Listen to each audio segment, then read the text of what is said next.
Well, good afternoon, everyone, and welcome to the Association Health Plan TED Talk. My name is Jason Cleary. I've been in the health insurance industry since 2001, and there's obviously been a lot of changes since 2001, particularly in 2014 when the Affordable Care Act was enacted. So that's where this talk about association health plans is very current. I work for Member Benefits. Member Benefits works with associations throughout the country, like the FICPA. We also have the Florida Bar in Florida as well, and many other associations around the country.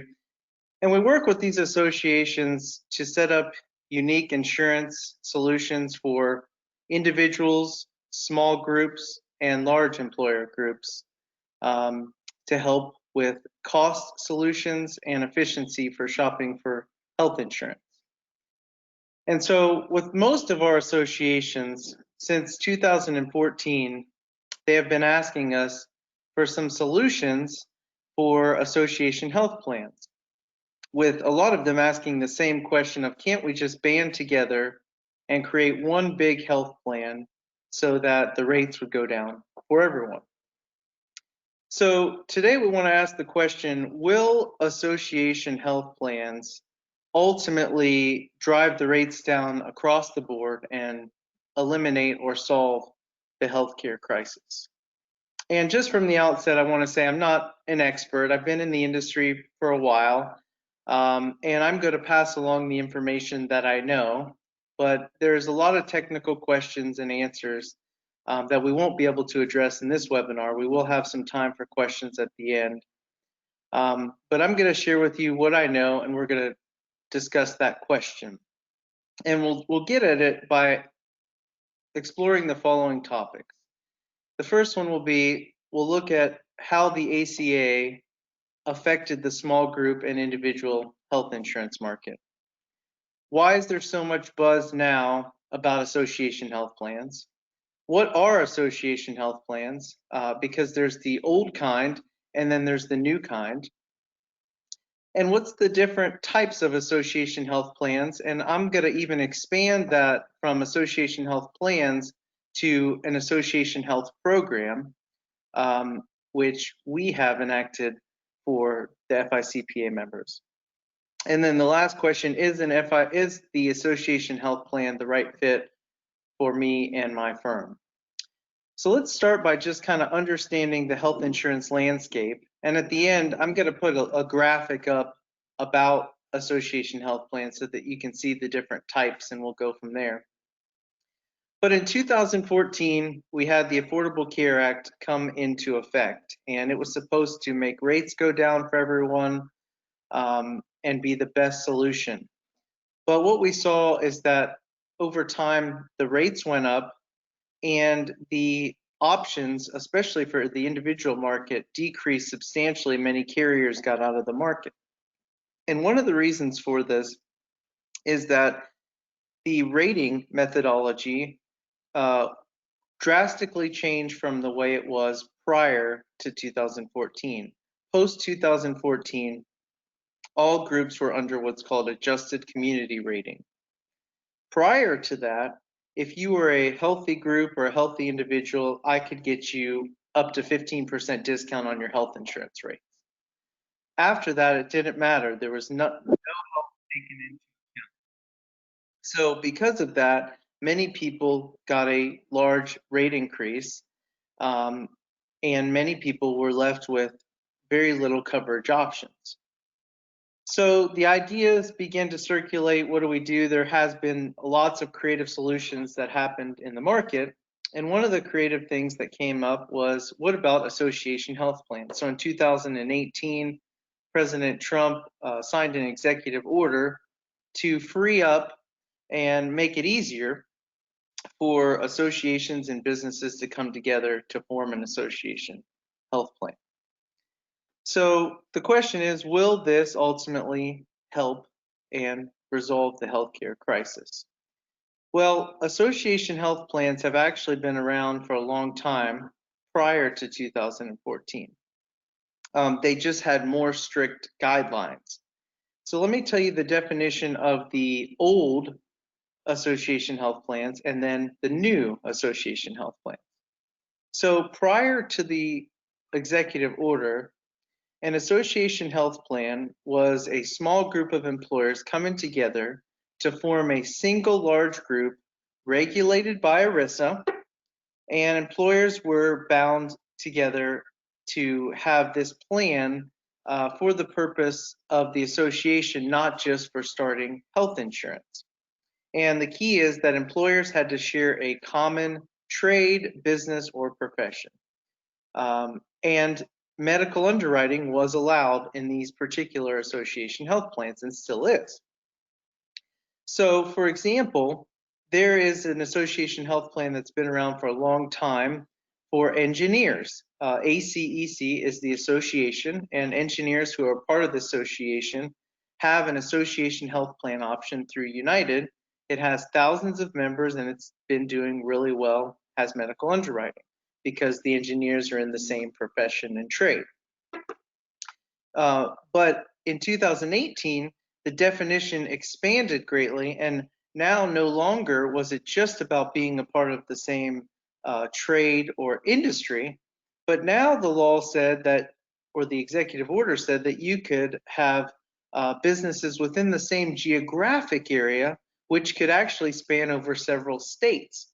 So it was very flexible and removed a lot of the barriers to start an association health plan. And so what you begin to see is a lot of people beginning to start these types of plans. So one very common one that's been started in many states is the local chamber of commerce. Obviously, that's not the same industry. There's many different industries represented in those networking groups, but they came together and they started in an association health plan. Within these association health plans, there was no medical underwriting allowed because it was under the new law, and a lot of them would allow solo practitioners to join as well. So that's kind of the history of it all. The question is, will this ultimately be the answer for the long term? So to get at that, let me just show you a graphic on my screen here. Give me a second to just share my screen. And this is going to show you the three different types, common types of association health plans that could be started in the market even today. So we'll start with the left side because that's the newest one, which is the fully insured association health plan, also sometimes called MIWAs or multiple employer welfare arrangement. These would all be regulated by ERISA, but the fully insured plan over to the left here would be geographic or like industries coming together, forming a plan, and then within that plan, there's automatic entry. So there's no medical underwriting, and the rates don't really vary depending on your health risk. So anybody could get in, and then the benefit, the perceived benefit, and sometimes a real substantial benefit is you get into one big, large claims pool. And the idea is if you have enough people in that claims pool, it spreads out the risk and makes the rate stable or even decreases them for everyone. The challenge here is managing that risk pool. If you can't underwrite and set the rates higher for unhealthy groups or unhealthy individuals, then that risk pool may not be manageable. Because you have to have enough people to absorb that risk. And especially when the association health plan first starts, there's a lot of risk involved if enough large claims come to that risk pool. So, and within that, there is also a reinsurance carrier that agrees to, hey, if claims go above what they should, we'll take on that risk. We'll take on those claims. And there's premium built in to your health insurance for that. However, if the risk pool continues to spiral out of control and there's too much claims, then you have a problem with even a reinsurance carrier taking on that risk, and then the rates are not sustainable, and it doesn't become a very good solution. So it can work, it has worked, but it's not great for managing the overall claims pool. And I don't think it's a sustainable model, but that's just my opinion. Then you go to the very right side, and you have more of a self-funded association health plan under the old rules. Many of these exist, and medical underwriting is allowed. So that could be, depending on how you look at it, a plus or a minus. So the plus is healthy groups get into the risk pool, or if they're an unhealthy group, they're rated appropriately so that the risk pool can cover those claims, which is a plus because then those claims could be managed and the reinsurance carriers will, the premium will remain stable. There'll be options for reinsurance carriers. There are claims reserves in this model as well. So this could be a very positive thing, depending on which state you're in. Because if you're in Florida, for example, the department, the health insurance department, requires a hefty reserve fund to get one of these started. It wasn't always that way. Historically, it was very easy to start a MIWA. In fact, a lot of people did several years ago, but the problem is they were not managed. And in order to have a sustainable association health plan, you have to have a great actuary team, great underwriting team, a great financial management team. If you don't have that, the claims fund won't be sustainable. So now there's a higher reserve requirement, which makes it very difficult to actually start one. So the alternative to doing that is something that we've done here at Member Benefits for the FICPA, which is create an exclusive level funded type of an association health plan that functions very similar to the old association health plan, but is a little bit different. So I'll go over the differences. So the same is it does require medical underwriting. So each group is going to be rated appropriately, which means that if you're a group that has very, very high claims, this is probably not going to be the best option for you. If you think about it, association health plans or association health programs may not have the same exact vision as the Affordable Care Act, where the Affordable Care Act is get coverage for anybody, and I don't think they would say this, but regardless of the cost, and the cost has gone up substantially. Where association health plans or association health programs may say, hey, we might not be able to insure everybody, but we will be able to offer lower rates to many who otherwise wouldn't have an opportunity to have access to those lower rates. So that's where this is really neat option. And a lot of people are looking at this. And the term level funded, I did a whole webinar on that. And you can see that on the FICPA's website, and I'll bring that up in a minute. But that's something that basically goes through underwriting. We have our own level funded option. That's an association health program. There's medical underwriting. The difference is there's not one big pool that everybody goes into. In fact, each group has their own claims pool. But in one sense, they are coming together for the reinsurance premium. And typically how it's broken up is your premium is broken up into your administrative fee, your claims fund, and your stop loss or your reinsurance premium. Your claims fund is about 50% of your premium. Your reinsurance is potentially about a quarter or 25% of your premium. And then the other 25% would be for the admin fee, 15 to 25%. So the reinsurance may actually be more like 30, 35%. That 30 or 35% is very manageable based on how they look at this block of business. So if we underwrite correctly, and we have, very skilled underwriters, and each group is underwritten correctly, and they look at this block of business and they say, wow, this is running great, we're all pulled together, we can get a better deal from a reinsurance or stop loss carrier than we could just by you self-insuring your group and going to an individual stop-loss carrier. So this is a really unique way to start an association health program without having to meet these very high requirements and high reserve requirements. So those are the three models.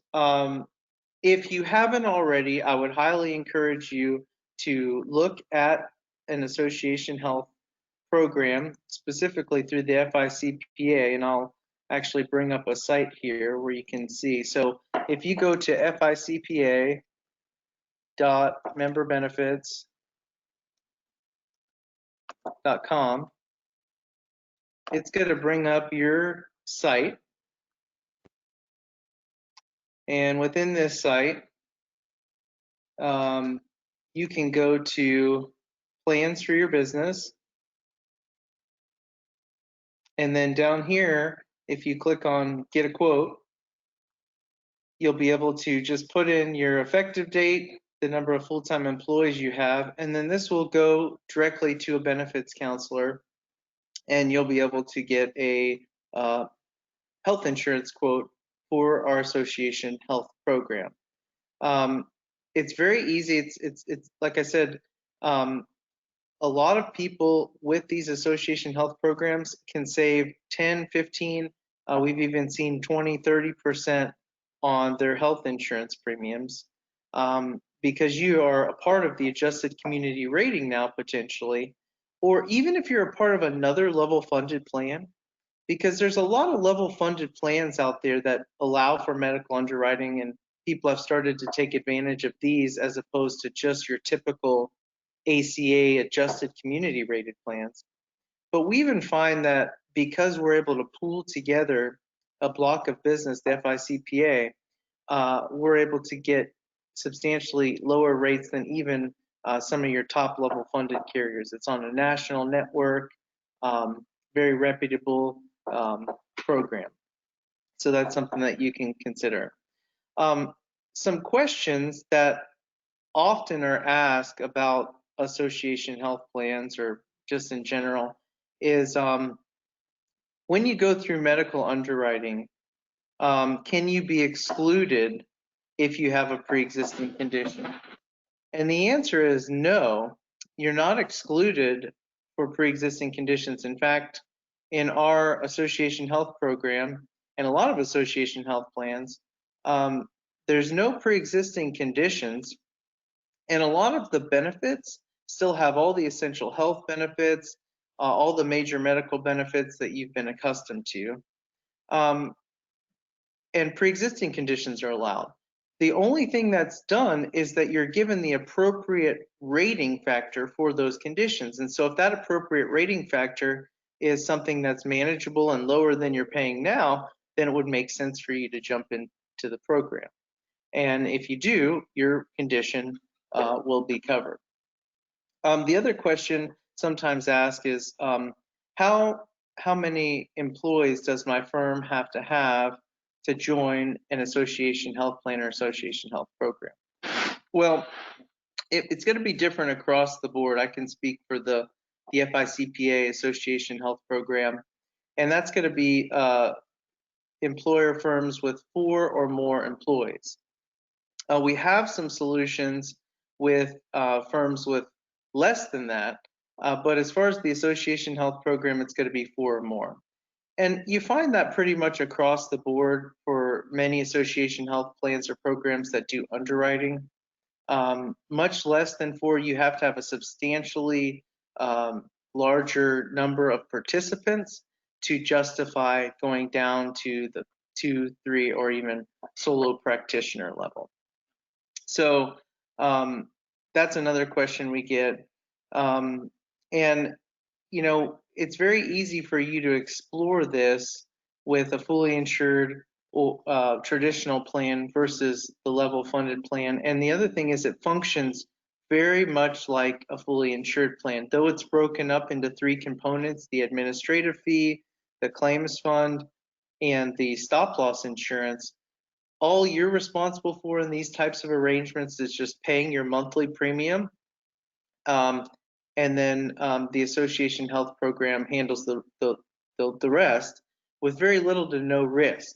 And the no risk is built in because of that reinsurance or stop loss insurance carrier that's taking on higher than expected claims.